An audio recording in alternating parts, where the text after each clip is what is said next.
we start to learn the gaseous fuel combustion, and the first target, we may focus more focus on the premixed flame. But before we go to the premixed flame, as we described earlier, for given Bunsen burner means there is some hole. We say this is a primary air port. If you can turn it, this hole will coincide with the inner core of the tube, allowing the air be sucked into the tubing. And here you can apply the fuel into your burner. For example, you can apply the natural gas or propane into it. Since there is open hole surrounding on the tube, then those sucked air will entrance into the interior of the tube mixed with the fuel you are filling in. And those kinds of filling in fuel with air, then they will cause the so-called premixing. Then the flow will move, the mixtures will move through the exit plane of the burner. When you ignite it, then you will generate different kinds of flame, depends on how much air you allow entrainment into. Here they tell you there's three kinds of flame you may have. The first one, we say this is the non-erratic. Non-erratic means that actually this is basically the purely diffusion flame as we described earlier. If you do not have any air sucked in, that means that you close the hole underneath of the burner, then there is no mixing occurs in the inside of the tubing. Then you just have a pure fuel coming out, and they will have a flame generate. If you can have a igniter, and those flames will separate the inside fuel and the outside air from outside oxygen from the air. Then we produce a so-called jet diffusion flame. Now, if you try to allow the air entrainment, then you will have a primary air coming in mixed with the fuel to produce a premixtures. Then you ignite it. Then you may have this kinds of flame. We say this is a partially erratic flames, which means the inner flame, the small one, basically is the premixed flame. Depend on the equilibrium ratio you have for the mixtures. For this example, it may be it's a rich case. Under rich conditions, this is a rich premixed flame, which means you may have some fuel left in the downstream of the premixed flame. Those excess fuel will burn additionally with the oxygen from the outside air, then produce a so-called double flame. The inner flame is a rich premixed flame. The outer flame basically is a diffusion flame, because those excess fuel is separate by diffusion flame itself from the oxygen in the air. Now you try to continuously increase the entrainment of air, then those kinds of equilibrium ratio will push to lower than the stoichiometric ratio. Then you may have a single premixed flame exists here. For example, here you can think about for methane, if you try to control your concentration of your premixtures around 6% or 8%, that means under 9.5% stoichiometric ratio, then you just have a dim premixed flame. You may not have any fuel left in the downstream side of premixed flame, then you do not have a diffusion flame. The other case, if you set up this experiment system in an inert environment, for example, if you do this experiment in a nitrogen environment, then you may not have additional oxygen exist in the surrounding. Then the diffusion burning in the downstream of the premixed flames is impossible because they cannot supply oxygen for additional burning. Then you just have a single flame. For these two small flames, basically we call it as a so-called the premixed flame. And from our experiment, we understand there is the basic two category for a burning process. One is the so-called premixed burning, means the fuel and oxygen mixed well, or we say air or oxygen. Most of them are okay for our application, but mainly air. Air is usually used for our regular burning in ordinary environment. This is a premix of fuel and oxygen for the burning process. But when you separate the supply the fuel and the oxygen without a premixing, those kinds of flame structure will be described by so-called diffusion burning. Now let's go back a little bit to our previous examples. Let me upload the other one, the slides. I think you remember this very nice experimental result to tell you. Okay, here this is a experiment result I already described earlier. Tell you there is a few the methane burning in a small jet pot, and this is a 100% methane. Then you can see this is a purely diffusion flame with additional mixing of the air. Then you can see the methane concentration decrease from 100% continuously up to 12%. From these variations, you can figure out the flame. I point out there is three important features for our flame characteristics changing as the methane concentration decrease from 100% to 12%, right? The first one, you can see the flame color change from the yellow to the blue one. This is the one. The second one is you can see the flame height initially is very high. The flame length is long, is around 40 centimeters. But when you reduce the methane concentration up to the 12%, you can see the length, the flame length reduced around 5 centimeters. This reduction on flame length is tremendously when you try to increase the premixing of air. And the third one, you can see the flame stabilization has a big change from the 100% methane jet diffusion flame to the 12% premixed flame. You can see for the blue flame, the flame shape remain as very stable, but for the diffusion flame surface, they always have some wrinkling of fluctuations occurs on the surface. Okay, these three important features to give you the idea about the distinct features on diffusion flame and a premixed flame. And I mentioned here, you may have a possibility to have a double flame, okay, especially for the concentration of methane is around between the Lin limit and the stoichiometric. For example, for the the rich limit for methane is around 15%. You can see if you have a methane concentration lower than 50%, and even here, this experiment we just completed at 12%, do not approaching to the 9.5%. But you can have these two examples to tell you there is the rich premixed flame exists inside of the double flame, and the outer flame represents the diffusion burning of the excess fuel meet with the oxygen from the outside. And again, later on maybe I can emphasize, actually, for this example, for 16% and 80%, you still can see there is a distinct inner flame exists inside of the diffusion flame. But why we can have those kinds of rich premixed flame? Because they have a support from the diffusion flame, which means the support,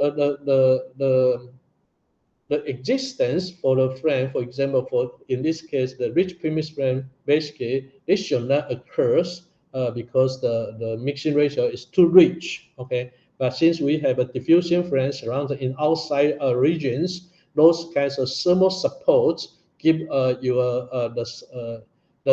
rich premixed flame can survive under if the equilibrium ratio higher than the rich limit. Okay, this is an exception case because we are talking about the support from the other flame to the rich premixed flame. For the rich premixed flame itself, without any support, they cannot be survived when the mixing ratio higher than 15% from the experiment. You can do the experiment in the environment. You will find out there is no possibility to have a rich premixed flame exist when the equilibrium ratio higher than 15. Okay.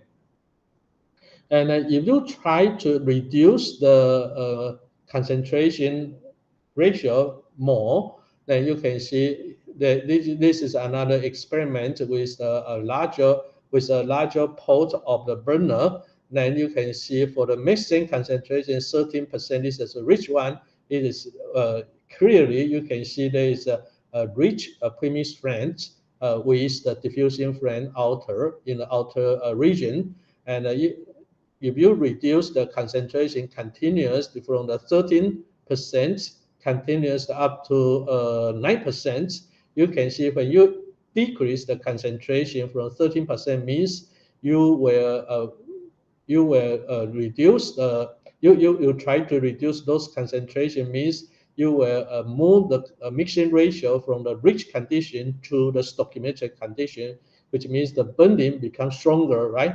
But when you have a stronger bonding premixed friend, you can see the friend height becomes smaller, okay, and the friend color become more bright, okay. You can see more bright, and they are very close to the 10.5%. As you remember, I point out the optimal bonding situation will sit at the condition slightly at rich condition, right?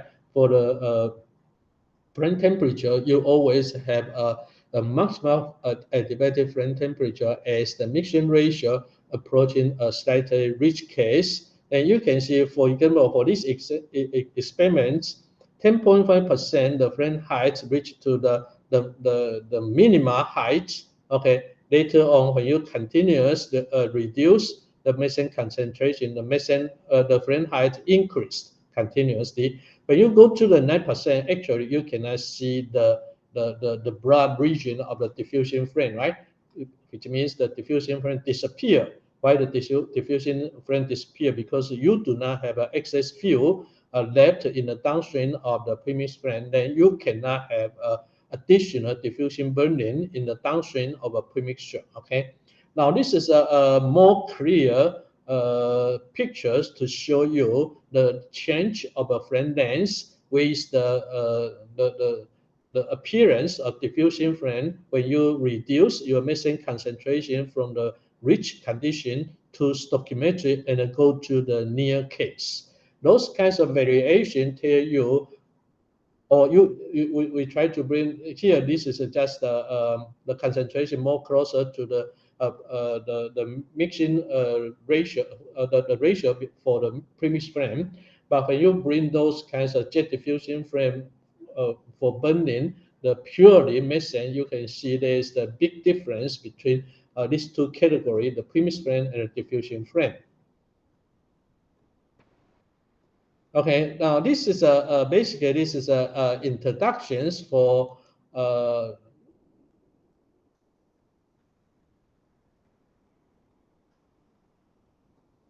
two friends we will introduce in these sections, and now we try to more focus on the premixed burning. Okay, and then we start to think about the premixed burning. The basic definition for premixed burning here, we say that the reactants, basically the fuel and the oxygen, are perfect mix before chemical reactions. And here you should remember there is three different burning features for premixed burning. The first one, we say this is an explosion. Explosion means those kinds of combustion behavior depends on the time variation only. Okay, for example, here they tell you the definition for so-called explosion. They say rate of heat generation is extremely fast, but it does not require the passage of combustion wave through the exploding medium, which means this tell you the combustion occurs in all the place in your combustion system. Okay, for example, for this room, and this room occupied so a premixture of maybe the methane and oxygen together. Okay, and if the temperature of this room is low, then no chemical reaction occurs. And you try to think about if you can heat these rooms continuously, supply the heat from the outer environment to these rooms, then the temperature will increase uniformly in this room. That corner, the temperature increase. This corner is temperature increase too. And those temperature continuously increase together to a certain ignition temperature. Then the chemical reaction occurs in all the press. Then those kinds of chemical reaction occurs simultaneously. Then we call this explosion, because the rate heat generation is very fast, extremely fast, and those kinds of explosion burning of all the fuel and oxygen in the air is suddenly complete. When they complete, for example, this room is closed, you do not have additionally fuel or air supply, then they will extinction. Explosion means those kinds of combustion or chemical reaction occurs simultaneously in a short time, okay? And the process for initiation of this explosion basically depends on time only. Some people will mix those kinds of definition for so-called ignition and explosion. Usually we use explosion to represent the bulk combustion behavior in a large region, okay? And they do not see the so-called the flame propagation from one location to the other location. The flame do not burn, but do not move, but they will occur simultaneously in a different place. Then we call this explosion. But ignition is quite different. The ignition, for example, the same example I just described. For this room, if there is a premixture of methane and oxygens, and we try to ignite it, but in this time, I do not supply heat uniformly from outside. I just apply a spark, okay, electric spark, and I ignite it at a certain point, because you can supply a large electric energy to a certain point. At that point, you have a large initial energy to supply to initiate the chemical reaction at that positions. Then you will create a flame, a burning ball at that region. Then we say this is ignition. By this way, this ignition will produce a initial flame front, which means that they start to have a so-called propagation wave. Okay, and this propagation wave will propagate from that point to all the region in this room. Now, this is a complete different combustion process. For the explosion, you just can see the development of the chemical reaction of the combustion or the combustion. We depend on the time variation. But for the ignition, you will find out as we ignite it, basically the ignition is controlled by time, right? Because you supply energy, and you will have some delay time to initiate the bulk chemical reaction. But when the chemical reaction initiates, they will generate the so-called flame, the premixed flame, and this premixed flame is the wave.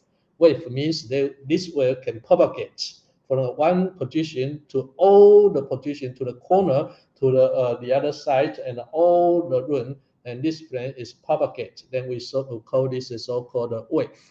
But the wave will be classified as a two category depending on the propagation velocity. One kind of propagation wave we call this is a deflagration. Deflagration means there is a combustion wave and belong to the premixed flame, okay, but they propagate at the speeds under sonic speed, which means it's a subsonic speed. It's low. The movement speed of your flame is lower than sonic speed. But the other category will be defined if the propagation velocity of the combustion wave higher than sonic sonic speed. It means they propagate at subsonic speed. Then we call this as a detonation. I give you an example to tell you how to think about the propagation of a premixed flame.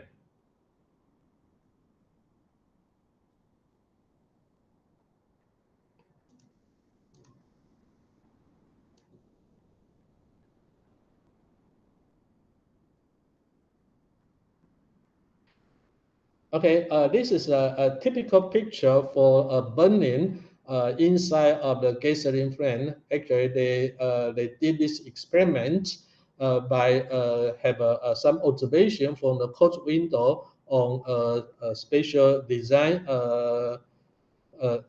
gasoline engines, and those pictures was reported from the Howard's book. This is a very famous book, and there is so many important experimental results presented in this book, Internal Combustion Engine Fundamentals. Okay, and if you have a chance to go through this book, you can see those kinds of detailed description on the combustion, especially applied to the gasoline engine and also the diesel engine. Here they tell you this is an experiment to see the ignition of the premixed flame inside of your gasoline engine. You understand there is the time variation, right? And usually we use the so-called top dead center. Here, the TC is a top dead center. The time for top dead center means at this time the piston, because the piston is moving, right? And the piston is in the combustion process, in compression process. Then the piston surface reach to the highest point. Then this is a top dead center.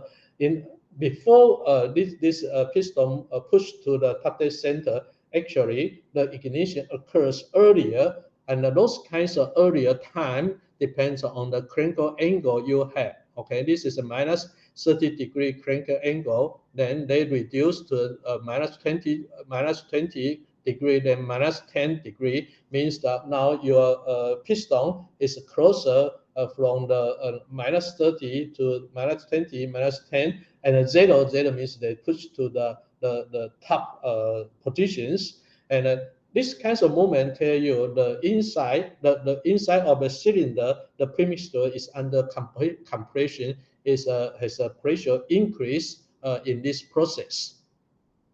And the pressure of the mixture, actually those mixture is a premixture of gasoline vapor and also the air, okay, together. And this is a premixture and it can be ignited because the mixing ratio is good enough to ignite it to generate a premixed burning. Now they say that you can see from a series of pictures on the flame growth. You can see you may not see the initial point because the pictures in the beginning is not clearly can be justified the ignition point, but you can see here around minus 20 degree crank angle. Here there is a spot, a white spot, right? You can suppose there's the ignition start. It means that the igniter of your gasoline engine, they start to apply the spark, supply the electric energy to the premixtures. Then they create a small, you can see this is a small blue-white color ball, right? And this ball become larger and larger. The diameter extended from the small ball, continuous increase as you increase the timing. The top dead center, up to the top dead center, means the piston move to the highest point. Then the piston will be pushed to downward as your timing passing through the top dead center. Then you can see the crank angle move to the different directions, 10 degree and continuous 20 and 30. By these variations, actually tell you the time variation. Before the top dead center, the ignition of the premixed flame occurs, and they generate a small bright blue color, slightly white blue color ball, and this diameter of fireball continuous growth. Okay, to the biggest one, and occupy all the inter region of your cylinders. And later on, because the combustion completes, then the white blue color becomes weaker, and then they distinguish, then this becomes dark. Okay, and those kinds of growth of the ball, the white blue color ball, represents the flame propagation from the ignition point. Then they try to expand in all the directions as a ball expansion. Okay, and then those kinds of movement of the spherical shape flame represent the flame propagation. Okay, this is a typical and an important feature for premixed flame, which means they tell you the premixed flame is moving. Okay, they can move starting from one point to the surrounding and occupy to the all the region inside of your cylinder. And this is a typical flame for the flame propagation.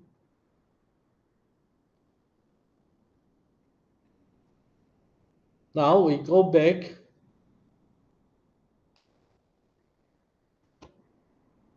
Sorry, I need to try to control it.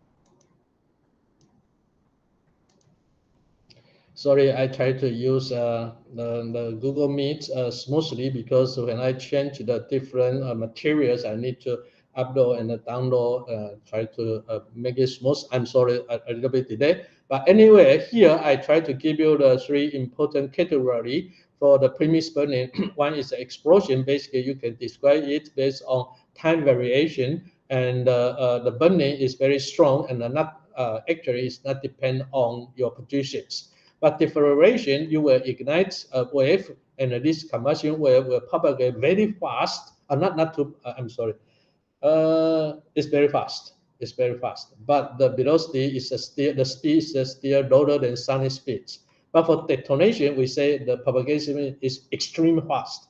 Okay, extreme fast means the propagation velocity should be higher than sound speed. Okay, and this is a three category. I will tell you some physical features and to let you try to identify, especially for the deflagration wave and the detonation wave.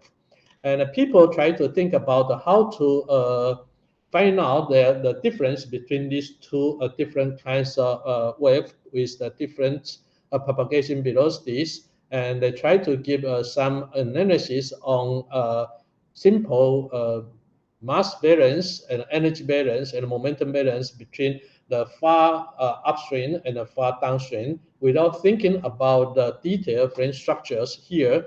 Later on, I will tell you that the flow structures or the temperature structures for the flame in the vicinity of the flame. But in this case, we don't think about this flame structure is important now. We just do the balance between the inlet condition and the outlet condition and separate for a long distance, and for mass balance, momentum balance, and also energy balance. And they find that actually they can be justified from the experiment. This is a bit basic differences, quantitative difference between the detonation and the deflagration wave in combustion premixed gas. Okay, this category represent the physical characteristics for detonation, and then the right one represent that for the deflagration. The first example, the first characteristics I need to explain here. The U1 means here this is a U1, okay, and here I need to explain a little bit. As I mentioned, the combustion wave is propagating, right? It's moving. But sometimes you have a possibility to let this propagating wave sit at a certain point, become stationary, right? How to make it stationary? You try to think about, you convert your coordinates, or you do the experiment. If you try to convert your coordinate, how to do that? You try to bring the origin or your coordinate to sit at the flame surface, right? Which means you need to supply enough mixtures from the left-hand side to balance with the burning of your flame velocity. Okay, then if they balance, then this flame will sit at a certain point. Okay, the propagation of the premixed flame represents this flame will moving to attach to the fresh premixture. For example, in our previous example for the gasoline, inside the cylinder, there is the premixture of gasoline vapor and also the air, right? But when they suck in, you close the intake valve, then you will find out that all the mixture becomes stagnant, okay? And you just have the piston push them to increase the pressure inside of the cylinder. But basically, the mixtures inside of the cylinder is stationary. If stationary means that when you ignite it, this flame can propagate. They will move from the single point to spread to the older region. Then this you can see the propagation of your flame. But if you can supply enough fuel and air mixed together to support your premixed flame. Premixed flame is just like a dog that try to eat something, right? Eat the fresh premixtures, then they are moving, try to eat more fuel and oxygens. But how to stop it? You just supply enough fuel and oxygen to fit in, then this flame will sit at a certain position. Okay, here you can see now this premixed flame sit at this point. And people will think about now you have a chance to look at, because this diffusion flame sit at a certain position without moving. How come you can determine the flame speed? Because it is stationary, right? How come you can determine the flame speed? Actually, the simple idea is the propagation speed is dependent on the supply velocity, because those supply velocity is just balanced with the burning velocity of your premixed flame. Then U1 coming from the very far upstream, okay, they bring we bring those premixture by this flow velocity, and this velocity, this supply just balance with the consumption of your propagation premixed flame, which means that U1 basically represents the propagation speed of your premixed flame. Okay, now this is an important idea to say the how to look at your premixed flame stationary. Okay, here U1 represent the flame speed. Okay, and you can see if you compare with the condition at the same condition, the sound speed at the same condition, you will find out the velocity ratio is around 5 to 10. You use velocity divided by sound speed at the same condition, represent the so-called the Mach number, right? For detonation, you will have the flame speed for the detonation wave and corresponding to Mach number around 5 to 10. It's a very fast speed, right? But for deceleration, it is small. It's 0.0001 up to the 0.03. Usually people, even for the turbulent premixed flame, people will think about the propagation speed for deceleration is around 3 meters per second, even higher 30 meters per second, but it's still very small compared with the sounding speed. Okay, this is a typical range. You may think about the propagation speed for detonation and the deceleration. But for the case detonation, there is a U2. U2 means the flow velocity in downstream. They tell you if initially for detonation, the flow speed is very high Mach number, but when they close to the passing through the premixed flame, the velocity will be decreased, become lower than sounding speed. Okay, this is a deceleration. They tell you flow moving from the hand side and passing through the premixed flame, the detonation wave. Then later on in this region, the burn because those kinds of premixture will complete the burning, right? And in the downhand side, in the downstream sides, then there becomes a burn mixtures, and they tell you the flow velocity decelerate. Then you will have a so-called deceleration. But for the deceleration, it's just opposite. The velocity will be accelerated when the flow moving through the premixed flame. Then the velocity U2 larger than U1 as a ratio of 4 to 6. Okay, for the pressure increased tremendously for the detonation, and you can see this is a higher P2 larger than P1 is under compression. But for the differentiation wave, actually from our experiment and real application, the pressure do not change too much. Just slightly expansion only is very close to 0.98. Therefore, this is a very important evidence to tell you later on we will think about the flame propagation under deflagration wave, they will go through the constant pressure process. Okay. And definitely, you will think about the temperature difference between the downstream and upstream. Since in the combustion process, the premixed flame at this region, they will release heat of combustion. Then overall, the temperature should be increased from the T1 to the T2, from the upstream temperature to the downstream temperature. Most of detonation and deflagration cases show you those has heat additions. T2 downstream temperature should always higher than that in the upstream region. Finally, we are looking at the density ratios. Depend on the pressure variation you will see for the detonation. Since the pressure increase in downstreams, and the density is also increased in the downstream too. But for the deflagration, since the pressure do not change too much, and you can expect there's all the temperature dependence will depend on the temperature increase based on the ideal gas. Income almost related to the ideal gas conditions. You can see the density will be increased in the downstream sites. When you look at this table, they give you a clear idea about the characteristics on the detonation and the deflagration wave in different conditions. Now you can figure out what is the differences. And I need to mention here, those kinds of detonation occurs in the high pressure application. For example, here, okay, and usually they are corresponding to the jet propulsion rocket engines. But for industrial applications, we are more focused on the deflagrations. That means that the flame propagation is lower than sonic speed, much lower than sonic speed.